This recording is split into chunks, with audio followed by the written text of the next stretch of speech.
கண்ணதாசன் அவர்களுடைய இரத்த திலகம் தமிழ் திரையின் குறிப்பிடத்தக்க முக்கியமான வெற்றி சித்திரம். அன்னையின் ஆணைக்கு பிறகு சிவாஜி அவர்களும் சாவித்ரி அவர்களும் ஜோடி சேர்ந்து உணர்ச்சிகரமாக போட்டி போட்டு நடித்த புரட்சி திரைப்படம். எக்ஸ்ட்ரா சீரியஸாக எடுக்கப்பட்ட படத்துல நாகேஷ், மனோரமா காமெடி காட்சிகள் பெரும் ஆறுதல். சீன போர் பின்னணியில தேசபக்தி சாயல்ல எடுக்கப்பட்ட இரத்த திலகம் 100 நாட்களை தொடவில்லை அப்படின்னு தான் சொல்லணும். சில திரையரங்குகளில் கஷ்டப்பட்டு 80 தினங்களை பூர்த்தி செய்தது. தேசபக்தியையும் நல்ல கதை திரைக்கதையில் சொன்னால் மட்டுமே மக்கள் விரும்பி பார்ப்பார்கள் அப்படின்றதுக்கு இன்றும் சாட்சியாக இருக்குது இரத்த திலகம். சீனாவில் தன்னுடைய தந்தை சீனர்களால் கொல்லப்பட்டதை அறிந்த சாவித்ரி அவர்கள் சீனர்களை பழி வாங்க நினைப்பாங்க. அதற்காக சீனாவின் இராணுவ மேஜரை திருமணம் செய்து கொண்டு ஒரு உளவாளியாக இந்திய இராணுவத்திற்கு அவர் தகவல் அனுப்பி வைப்பது குறித்து சிவாஜி அவர்களுக்கு உண்மை தெரியும். ஆனால் சாவித்ரி அவர்கள் உளவாளி அப்படின்ற விஷயம் சாவித்ரி அவர்களுடைய கணவருக்கு தெரிந்துவிட அதன் பிறகு ஏற்படும் சோகமான முடிவுதான் இந்த படத்தின் கிளைமேக்ஸ். என்னிடமிருந்து அவள் தப்பவே முடியாது. அவளுடைய கணவன்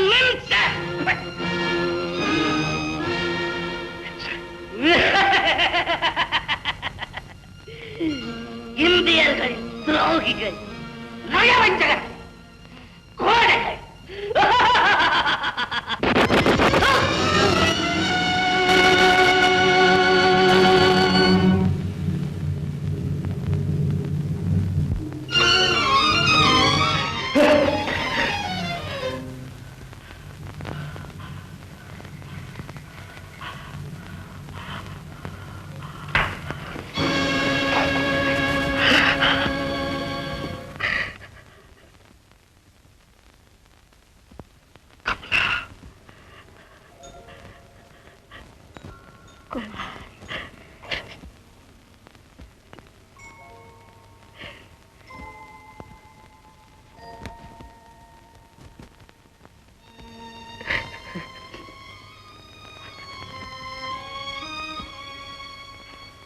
பசுமை நிறைந்த நினைவுகளே, பாடித்திருந்த பறவைகளே,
இரத்த திலகம் படத்துல சிவாஜி அவர்கள் மற்றும் சாவித்ரி ஆகிய 2 பேருமே ஒரே கல்லூரியில படிப்பாங்க.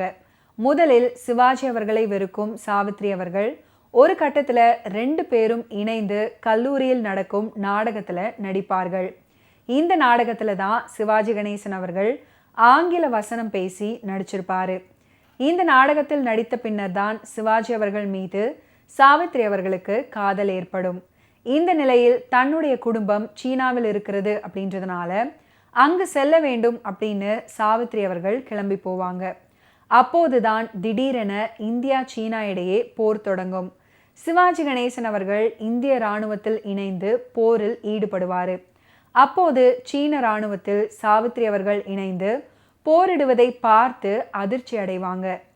அது மட்டுமின்றி சீன இராணுவ மேஜர் ஒருவரையும் சாவித்ரி அவர்கள் திருமணம் செய்து கொண்டிருப்பதை கண்டுபிடிப்பாரு.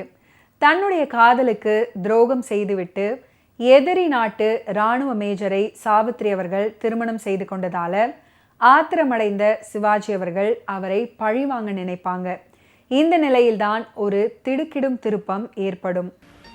இங்க பாரு, நீ சாப்பிடுற மாதிரி வகையா ஒண்ணும் இல்லை. இங்க இருந்ததெல்லாம் ஆடு மாடு பசு உணவு பதார்த்தம் எல்லாமே எதிரிங்க கொண்டு போயிட்டாங்க. இது என் பிள்ளைக்காக வச்சிருக்கேன். நீ என் பிள்ளை மாதிரி பெரிய மனசு பண்ணி சாப்பிடுப்பா. எங்க அண்ணா உங்களை பார்த்தா ரொம்ப சந்தோஷப்படுவாரு. அவர் படிச்சிருக்கிறாரா? ஆமாப்பா, தேஜ்பூர்ல தான் படிச்சான். எங்க அண்ணனுக்கு பட்டாளத்துல சேரணும்னு ரொம்ப ஆசை. எப்ப பார்த்தாலும் குதர்க்கமாவே பேசிக்கிட்டு இருக்கும். அவனுடைய போக்கே புரியாதுப்பா. அவனை ஒருத்தரும் புரிஞ்சுக்கவே முடியாது. அவன் போறது என்னமோ வர்றது என்னமோ எனக்கே ஒண்ணும் தெரியாது. நீங்க இருக்கிறதாவது அவருக்கு ஞாபகம் இருக்குல்ல? அது மட்டும் மறக்கவே மாட்டாரு. அதோ அண்ணா வந்துருச்சு. நீ இருமா, நான் போய் பார்த்துட்டு வரேன்.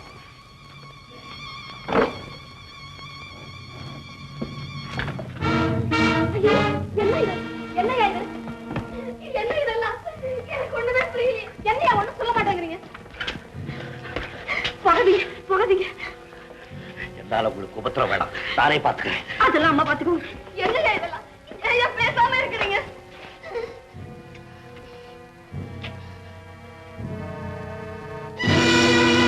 மகனே, ஐயோ மகனே! அட பாவிகளா, எனக்கு இருந்தது ஒரே மகன், அவனையும் கொண்டு போட்டீங்க. நாங்க கொல்லல, எங்களுக்கு உதவி செஞ்ச இவனை நாங்க ஜெயம் கொல்ல போறோம். உங்களுக்கு உதவி செய்தாரா? ஆமா, இந்திய படைகளை பத்தி இவன் எங்களுக்கு உளவு சொன்னான். அத பார்த்துக்கிட்டு இருந்த ஒரு இந்திய சிப்பாய் இவனை ஷூட் பண்ணிட்டான். இங்க கூட அவனை தான் தேடிக்கிட்டு வந்தோம். விட போறதில்லை. மகனை எண்ணி சிரிப்பதா, தாயை எண்ணி அழுவதா? என் தாயகத்திற்கு நான் நன்மை செய்தேன், அதே நேரத்தில் ஒரு தாய்க்கு நான் தவறு செய்து விட்டேனா? இறைவா, நான் என் கடமையைத்தான் செய்தேன்,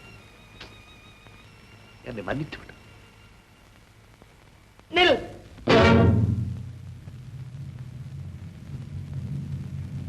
வாங்க.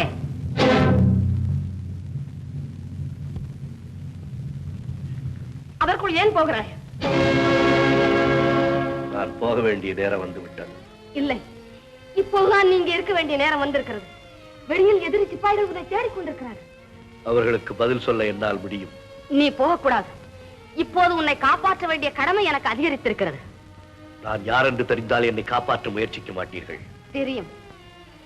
தேசத்தின் புனிதமான மகன், பாரதத்தின் கடமை வீரன், தாயகத்துக்கு நன்றி உள்ளவன். நான் யார் தெரியுமா? தெரியும். இங்கே சாய்ந்து கிடப்பது யார் என்று உனக்கு தெரியுமா? தெரியும். உனக்கு அது தெரியும் என்றால் உன்னையும் எனக்கு தெரியும். உங்கள் மகன் அவன். அவனை கொன்றவன் நீ. அது தெரிந்துமா என் மீது அன்பு செலுத்துகிறீர்கள்? அது தெரிந்துமா என்னை காப்பாற்ற முயற்சிக்கிறீர்கள்?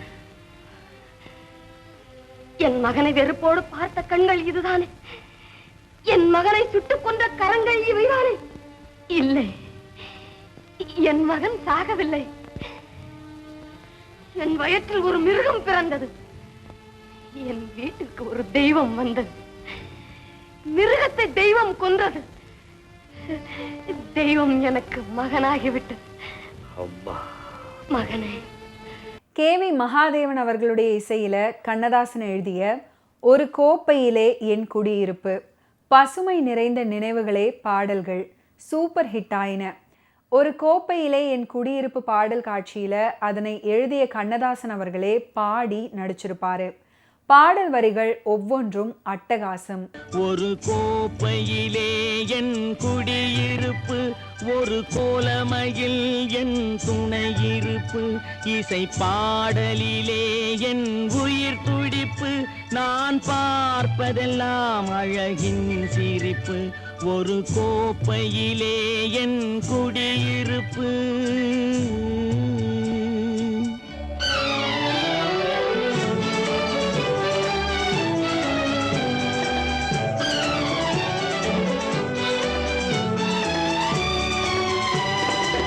காவியத்தாயின் இளைய மகன், காதல் பெண்கள் பெண்களின் பெருந்தலைவன், நான் காவியத்தாயின் இளைய மகன். காதல் பெண்களின் பெருந்தலைவன், பாமர ஜாதியில் தனி மனிதன், நான் படைப்பதனால் என் பேர் இறைவன். ஒரு கோப்பையிலே என் குடியிருப்பு, ஒரு கோலமையில் என் துணையிருப்பு, இசை பாடலிலே என் உயிர் துடிப்பு, நான் பார்ப்பதெல்லாம் அழகின் சிரிப்பு. ஒரு கோப்பையிலே என் குடியிருப்பு.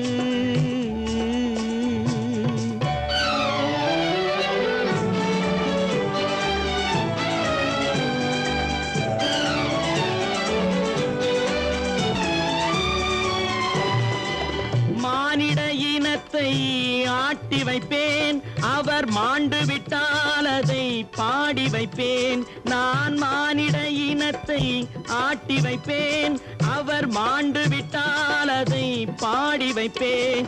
நான் நிரந்தரமானவன், அழிவதில்லை, எந்த நிலையிலும் எனக்கு மரணம் இல்லை.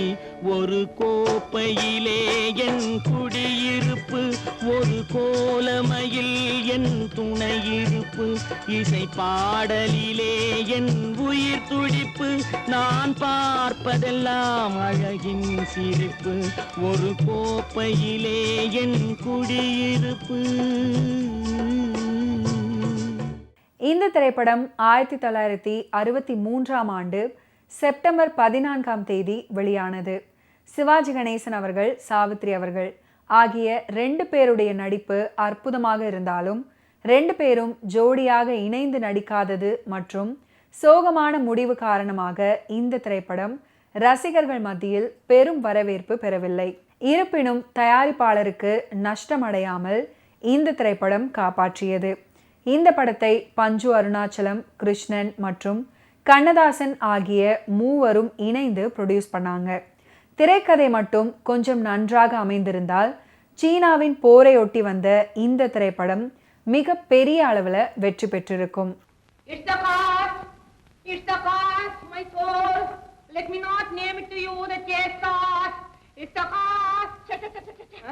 என்ன இப்படி படிக்கிற? கொஞ்சம் கூட பாவமே இல்லையே. எப்படி இருக்குது? பாவமா இருக்கு. ஏம்மா, திருடனை போய் ராஜமொழி முடிக்க சொன்னா எப்படிமா அது? டேய், அதிக பிரசங்கி போடா. உடனே நான் படிச்சு காட்டுறேன்.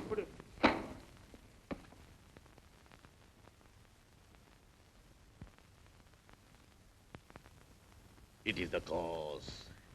It is the cause, my soul. Let me not name it you, chase stars.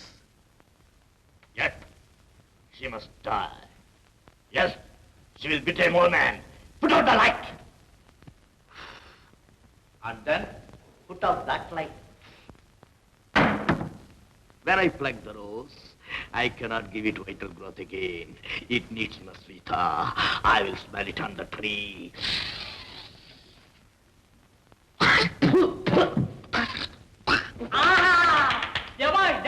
பிரமாதம் பிரமாதம். நடிப்புனா இதெல்லாம் நடிப்பு. Thank you, madam. குமார், நீ திட்டம் போட்டு எங்களை கலாட்டா பண்றியா? ஐயா, நான் எங்க கலாட்டம் பண்ணேன்? எனக்கு ஒரு சான்ஸ் கிடைச்சது, அப்படி சும்மா விளையாண்டு பார்த்தேன். இது என் வீடு, வாடகை வீடு இல்ல, சொந்த வீடு. நான் இங்க ஆடுவேன், பாடுவேன், தையா தையா தையா தையான்னு குதிப்பேன். யாரும் கேட்க முடியாது. மிஸ்டர், நாளைக்கு கண்டிப்பா பிரின்சிபால் கிட்ட ரிப்போர்ட் பண்ண போறேன். தாராளமா ரிப்போர்ட் பண்ணுங்களேன். நான் என்ன உங்க வீட்டு ரசபாசமா நடந்துக்கிட்டேன்? நான் நினைச்சேன்னா உன்னை நாளைக்கே இந்த வீட்ல இருந்து விரட்ட முடியும். நான் நினைச்சேன்னா இந்த நாட்டை விட்டே உங்களை விரட்ட முடியும். Nonsense you scoundrel. என்ன என்ன என்ன?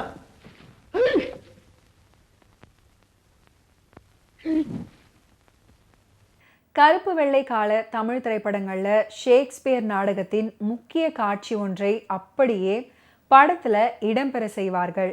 அது நடிகரின் திறமையை அடையாளம் காட்டுவதற்காக வைக்கப்படும் காட்சியாகும். நடிகர் திலகம் சிவாஜி கணேசன் அவர்கள் இப்படி ஒத்தெல்லோ, சீசர், ஹாம்லெட் அப்படின்னு முக்கிய கதாபாத்திரங்களை ஏற்று நடிச்சிருக்கிறாரு. ரத்த திலகம் படத்துல ஒத்தெல்லோ நாடகம் சிறிய பகுதியாக காட்சிப்படுத்தப்பட்டிருக்கும். அதுல சிவாஜி அவர்கள் ஒத்தெல்லோவாகவும் சாவித்ரி அவர்கள் டெஸ்டிமோனாவாகவும் நடிச்சிருப்பாங்க. ஷேக்ஸ்பியரின் ஆங்கில வசனங்களை அப்படியே பயன்படுத்தியிருப்பாங்க. மூர் எனப்படும் ஆப்பிரிக்க கருப்பர் இனத்தை சேர்ந்த ஒத்தெல்லோ தோற்றத்துல சிவாஜி அவர்கள் சிறப்பாக நடிச்சிருப்பாரு. இது போலவே சொர்க்கம் திரைப்படத்தில் ஜூலியஸ் சீசரின் கொலை காட்சிப்படுத்தப்பட்டிருக்கும். அதில் ப்ரூட்டஸாக நடித்திருப்பவர் தான் பாலாஜி, சீசராக நடித்திருப்பவர் சிவாஜி அவர்கள். இதே சீசர் நாடகம் பிரியா படத்திலையும் இடம்பெற்றிருக்கு. அதில் ரஜினி அவர்கள் சீசராக நடிச்சிருப்பாரு.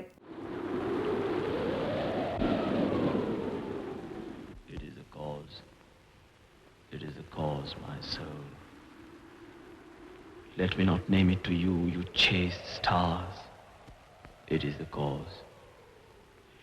Yet I'll not shed her blood, nor scar that whiter skin of hers than snow, and smooth as monumental alabaster.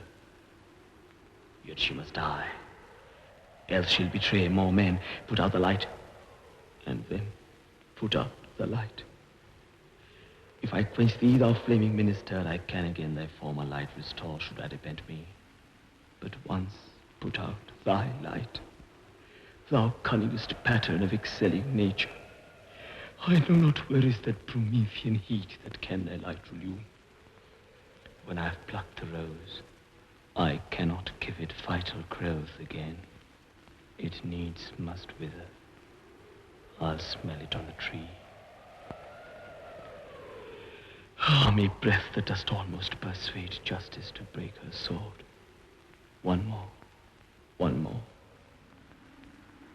Be thus when thou art dead, and I'll kill thee and love thee after. One more, and this the last. So sweet was ne'er so fatal. I must weep, but they are cruel tears. This sorrow's heavenly. It strikes where it doth love. She wakes. Who's there? Othello. Aye, Desdemona. Will you come to bed, my lord? Have you prayed tonight, Desdemona? Aye, my lord. If you bethink yourself of any crime unreconciled as yet to heaven and grace, solicit for it straight. Alas, my lord, what may you mean by that? Well, do it. To be brief, I will walk by. I would not kill thy unprepared spirit. No, heaven forfend, I would not kill thy soul. Talk you of killing? Aye, I do. Then heaven have mercy on me. Amen with all my heart. And you say so, I hope you will not kill me. Oh, but I fear you, for you are fatal then when your eyes roll so. Why I should fear I know not, since guiltiness I know not. But yet I fear. Think on thy sins. They are loves I bear to you. Aye, and for that thou diest. That death's unnatural that kills for loving. Alas, why know you so you'll never live? Some bloody passion shakes your very frame. These are portents, and yet I hope they do not point on me. Peace and be still! I will so. What's the matter? That handkerchief, which I so loved and gave thee. Thou gavest to Cassio! No, by my life and soul, send for the man and ask him. Sweet soul, take heed of perjury. Thou art on thy deathbed. Aye, but not yet to die. Yes, presently. Therefore confess thee freely of thy sin, for to deny each article with oath cannot remove nor choke the strong conception that I do groan withal. Thou art to die. Lord, have mercy on me. I say amen. And have you mercy too. I never did offend you in my life, never loved Cassio, but with such general warranty of heaven as I might love, I never gave him token. I saw my handkerchief in his hand. Oh, perjured woman, thou dost stole my heart and makest me call what I intend to do a murder which I thought a sacrifice. I saw the He handkerchief. found it then, I never gave it him. Send for him hither, let him confess the truth. He hath confessed. Okay viewers, இன்னைக்கு நிகழ்ச்சியில் நடிகர் திலகம் சிவாஜி கணேசன் அவர்களுடைய film கெரியரில் நடந்த பல இன்ட்ரெஸ்டிங்கான விஷயங்களை நீங்கள் பார்த்து தெரிஞ்சிருப்பீங்க. மீண்டும் அடுத்தடுத்த எபிசோட்ஸில் சந்திப்போம். நன்றி, வணக்கம்.